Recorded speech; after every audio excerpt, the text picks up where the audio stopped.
साध संगत जी, आज की साखी है कि जब एक सत्संगी परिवार का लड़का विदेश चला जाता है और वहाँ पर जाकर भजन सिमरन करना छोड़ देता है तो उसके बाद उसे भजन सिमरन की कमी कैसे महसूस होती है। उसे भजन सिमरन की अहमियत कब समझ में आती है, यह उसे तब पता चलता है जब उसके साथ एक ऐसा हादसा हो जाता है और उस हादसे में उसे बहुत गहरी चोट आती है।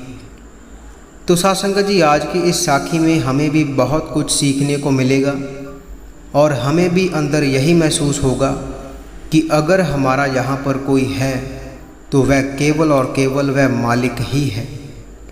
क्योंकि जब ज़िंदगी में हम पर कोई मुसीबत आती है, कोई परेशानी आती है, उस समय सभी हमारा साथ छोड़ जाते हैं और उस समय केवल वही हमारी संभाल करता है और वही हमारे साथ होता है। तो साध संगत जी, आज की इस साखी को पूरा सुनने की कृपालता करें जी। साध संगत जी, आज की यह साखी एक सत्संगी लड़के की है जिसने पढ़ाई तो बहुत की लेकिन उसे कोई अच्छी जॉब नहीं मिल पाई और घर में पैसों की तंगी के कारण उसे मजबूरन विदेश जाना पड़ा। और उसके सिर पर बहुत बड़ी जिम्मेदारी थी क्योंकि उसके परिवार में उसकी 2 बहनें थीं और उसकी माँ थी और उसके पिता की मृत्यु बहुत वर्ष पहले हो चुकी थी। तो घर को चलाने की जिम्मेवारी लड़के की थी और दोनों बहनों की शादी भी करनी थी।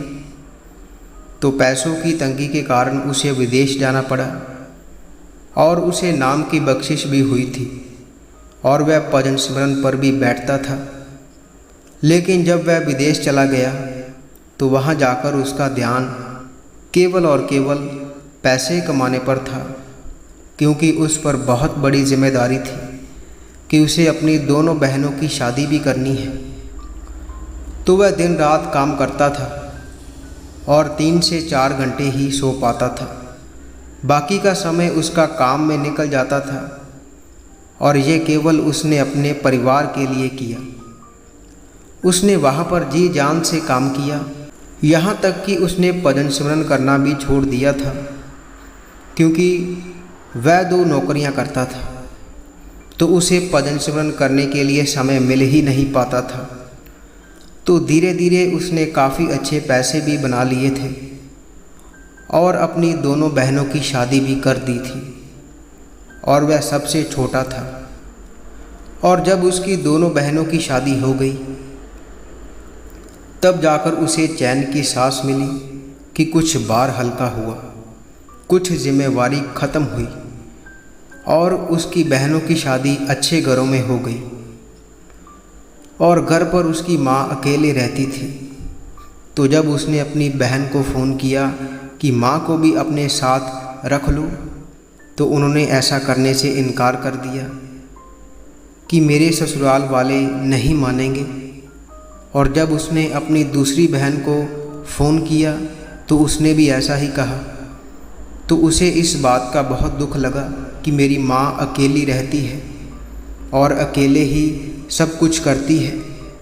तो उसने अपनी माँ को एक आश्रम में भिजवा दिया था जहाँ पर बुज़ुर्गों की अच्छी देखभाल की जाती है।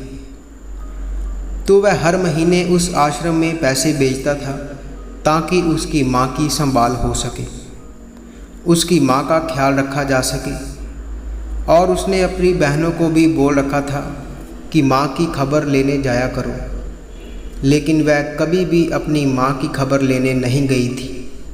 और एक दिन उसने अपनी माँ से फ़ोन पर बात की और पूछा कि मैंने दोनों बहनों को बोला था कि आपकी खबर ले जाया करें, आपसे मिलने आ जाया करें।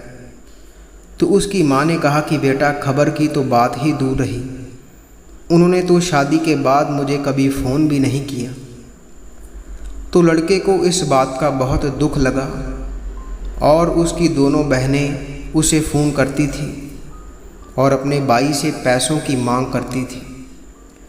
तो वह अपनी दोनों बहनों को पैसे दे देता था और हर महीने ऐसा ही होता था। जब भी उसे वहाँ पर तनख्वाह मिलती थी तो उसकी बहनों का फ़ोन उसे आ जाता था और वह अपने भाई से पैसों की मांग करती तो वह अपनी दोनों बहनों को पैसे दे देता था। और एक बार उसने अपनी बड़ी बहन को ये बात कही कि मैं माँ के पैसे भी तुम्हें दे देता हूँ, तुम जाकर माँ को वह पैसे दे देना।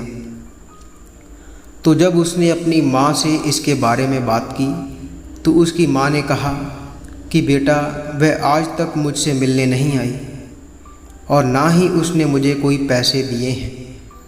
तो उसे इस बात पर बहुत गुस्सा आया, लेकिन उसने अपनी बड़ी बहन को कुछ नहीं कहा। तो साथ संगत जी, कुछ दिनों बाद उसका विदेश में एक्सीडेंट हो जाता है। उसे बहुत गहरी चोट आती है तो उसे हॉस्पिटल में दाखिल करवाया जाता है। और जब वह उस हॉस्पिटल में दाखिल हो जाता है तो वहाँ पर बहुत खर्चा आता है। तो जितना खर्चा वहाँ पर बन जाता है उतने पैसे लड़के के पास नहीं होते।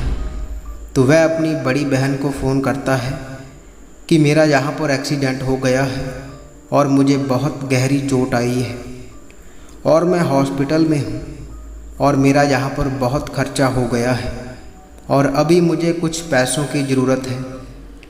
तो उसकी बहन कहती है कि अपने ससुराल वालों से पूछकर मैं तुम्हें बताती हूँ, और शाम को फ़ोन करती हूँ। तो वह अपनी बहन के फ़ोन का इंतज़ार करता है, लेकिन उसकी बहन का फ़ोन नहीं आता। शाम से रात हो जाती है और उसके बाद वह खुद ही अपनी बहन को फ़ोन करता है, लेकिन उसकी बहन उसका फ़ोन नहीं उठाती और उस समय वह अपने आप को असहाय पाता है, क्योंकि विदेश में और कोई उसकी मदद करने वाला नहीं होता। और उसे इस बात का बहुत दुख लगता है कि जिनके लिए मैंने इतनी कुर्बानी दे दी, अपना सब कुछ छोड़ दिया, जिनके लिए मैं दिन रात काम करता रहा और जिनके लिए मैंने भजन सिमरन तक करना छोड़ दिया, केवल काम पर ध्यान दिया, और आज वही मेरी मदद करने के लिए तैयार नहीं है। जिन बहनों पर मैंने अपना सब कुछ लुटा दिया, आज वह मेरा फ़ोन ही नहीं उठा रही। तो वहाँ पर लड़के को बहुत गहरी चोट लगती है और उसे सतगुरु की याद आ जाती है। सतगुरु द्वारा फरमाए गए वचन जो अक्सर सतगुरु सत्संग में फरमाते हैं, वह याद आ जाते हैं कि जहाँ पर हमारे जितने भी रिश्ते हैं सब गर्जों के रिश्ते हैं। गर्ज ख़त्म हो जाती है तो रिश्ता भी ख़त्म हो जाता है। अगर हमारा साथ देने वाला कोई है तो वह केवल और केवल मालिक ही है, जो हर समय हमारी संभाल करता है। क्योंकि जहाँ पर लोग तो मौसम की तरह अपना रंग बदलते हैं, इन पर एतबार नहीं किया जा सकता। अगर हमारा साथ देने वाला कोई है तो वह केवल और केवल मालिक ही है। तो उस समय उसे बहुत गहरी चोट लगती है कि मैंने तो अपने परिवार के लिए अपनी कुर्बानी तक दे दी थी। अपने बारे में ना सोचकर सबसे पहले अपनी बहनों के बारे में सोचा, उनकी शादी की, और आज मुझे यह देखने को मिल रहा है, आज सच में मुझे यह पता चल गया है कि यहाँ पर कोई भी किसी का नहीं है, सबको अपनी अपनी पड़ी हुई है। यहाँ पर कोई किसी का भाई नहीं है, कोई किसी की बहन नहीं है। और उसे सत्संग की ये बातें याद आ जाती हैं जब सतगुरु सत्संग में फरमाते हैं कि सतगुरु नानक ने अपनी वाणी में यहाँ तक फरमा दिया था कि कूड़ है माता, कूड़ है पिता, कूड़ है सब संसार, जिसका अर्थ है कि यहाँ पर जो भी है सब कुछ नाशवान है। अगर सत्य है तो वह केवल और केवल मालिक है, परमात्मा है। उसके बिना यहाँ पर जो भी है सब कूड़ है। और जब ऐसी बातें उसके मन में चलने शुरू हो जाती हैं, वह हॉस्पिटल में बैठा बैठा रोने लगता है। तब जाकर उसे यह एहसास होता है कि भजन सिमरन क्या है और उसकी अहमियत क्या है, क्योंकि भजन सिमरन के बिना हमारी ज़िंदगी ही व्यर्थ है। सतगुरु ऐसे ही नहीं फरमाते कि भजन सिमरन हमारी ताकत है। यह हमें तब जाकर पता चलता है जब हम पर कोई मुसीबत आती है, कोई परेशानी आती है और सभी हमारा साथ छोड़ देते हैं, तब वह मालिक हमें अंदर से ताकत देता है। तब वह परमात्मा हमें अंदर से उस मुश्किल से लड़ने की ताकत देता है अगर हम भजन सिमरन करते हैं। इसलिए तो अक्सर सत्संग में भी फरमाया जाता है कि भाई भजन सिमरन हमने अपनी लोड़ के लिए करना है, क्योंकि इसमें हमारी ही भलाई है। क्योंकि ज़िंदगी में हमें बहुत उतार चढ़ाव देखने को मिलते हैं और कई बार तो हम डोल भी जाते हैं। लेकिन जो सत्संगी रोज़ाना भजन को समय देते हैं वह ज़िंदगी की हर मुश्किल का हंसकर सामना करते हैं, क्योंकि मालिक अंदर से उन्हें वह ताकत देता है, वह शक्ति देता है जिससे हमारा मन कभी नहीं डोलता और हम हर मुश्किल का सामना करते जाते हैं और हमारे अंदर यह विश्वास बना रहता है कि मालिक हमारे साथ है, हमारे अंग संग है। और जिस दिन ऐसा विश्वास हमारे अंदर भी बन जाएगा तब हमें मृत्यु से भी कोई भय नहीं रहेगा। साथ संगत जी, इसी के साथ हम आपसे इजाज़त लेते हैं। आगे मिलेंगे एक ऐसी ही रूहानी साखी के साथ।